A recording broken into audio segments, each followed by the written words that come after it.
Telling a story about some experience that I've known from somebody else to allow you to hear some experiences of faith from the people that you live with and work with and pray with. Last week we had John Frederick, one of our high school seniors, and he spoke.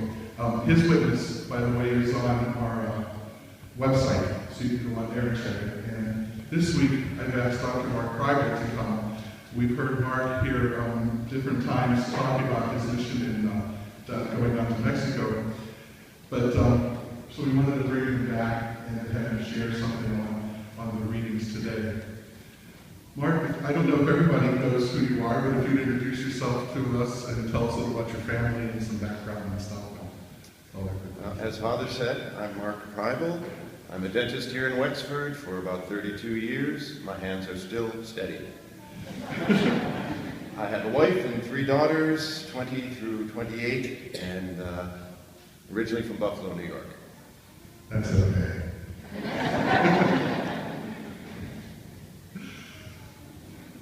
When Mark signed up for this day, we were looking basically at the schedule and not so much at the readings. And when we sat down this past week to talk about this happening here today, the first words in the first reading today from where God said to Abraham, "Go forth from your country." It was like, oh my gosh. Mark started off in Buffalo, went to Massachusetts, then to Chicago, now here, and has gone down to Mexico for 7 years on mission work. So it was like, wow, go forth. Mark, why don't you tell us a little about this journey that God called you to step out on the faith from? It was ironic because I did the readings and came up with the same conclusion. I didn't see it as a calling, but as I saw my life unfold, I could see the Lord in that. My dad was transferred to Boston, so we moved to Boston, and I went to undergraduate college there. Then, for all the reasons why, too long for today, Chicago was a great place to go for dental school. And it was a wonderful city, way too huge for me, but it was great. Whenever I got a break from school, there was always something to do. One of the ways I took a break was singing with the church choir, and that's where I met my wife.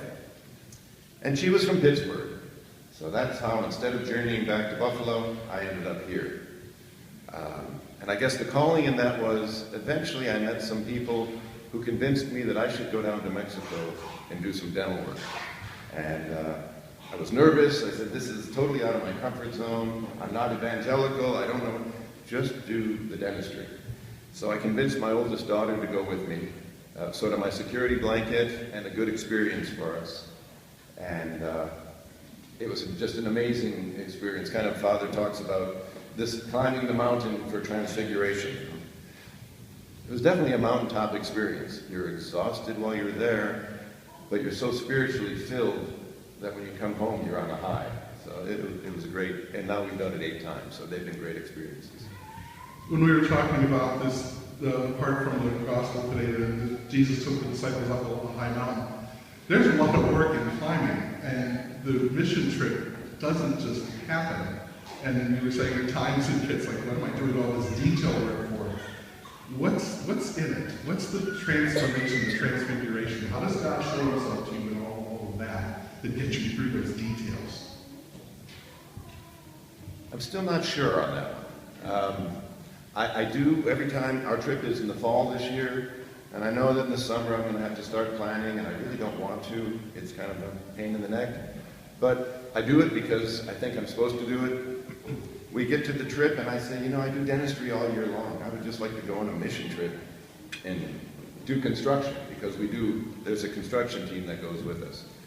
But that's not where God calls us, so I say, okay, this is your will, Lord. I'm going to do it until I can't, and then I'll do something else. But as I said, you get there, you see the need of the people, and they're so grateful. They're so happy. There was a story on one of our trips. A gentleman had a bad abscess, and we extracted the tooth. Through the translator, I talked to him. He had the abscess the year before, but he had to leave the clinic for some reason, and when he came back, we were gone. So he lived with that for a whole year. And then we helped him out, and I presume he's fine now. But you see things like that and you go, it is worth the effort. This was so good that I got over myself and just did it. So I think that's the transformation, getting over yourself. Yeah, Peter, John, and James, when we get up there, I always love the part where Peter's like, oh, let's go to the tent up here, let's stay here. And that's not what Jesus brought them up there for. He didn't bring them up to stay there because there's work all over the place that they're going to have to do. This is just a reminder so that they can know that something really, really, really good is my handshake. I'm not a dentist.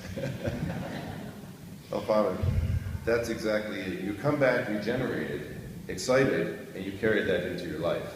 Until, as life does, it kind of weighs you down. But that's the mountaintop experience. You bring that back into your life.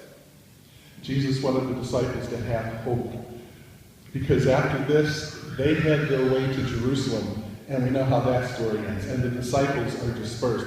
They don't know what's going on. They're scared out of their minds. They forgot everything that Jesus told them that moment. So we need these mountaintop experiences to get us through these days, to remember, to reflect on them. Now, we each have our own experiences with God. We forget them many times. We need to grab onto those and remember that we have them, that God has done something to us, that his voice has said, this is my beloved Son, listen to him. That he knows what he's talking about.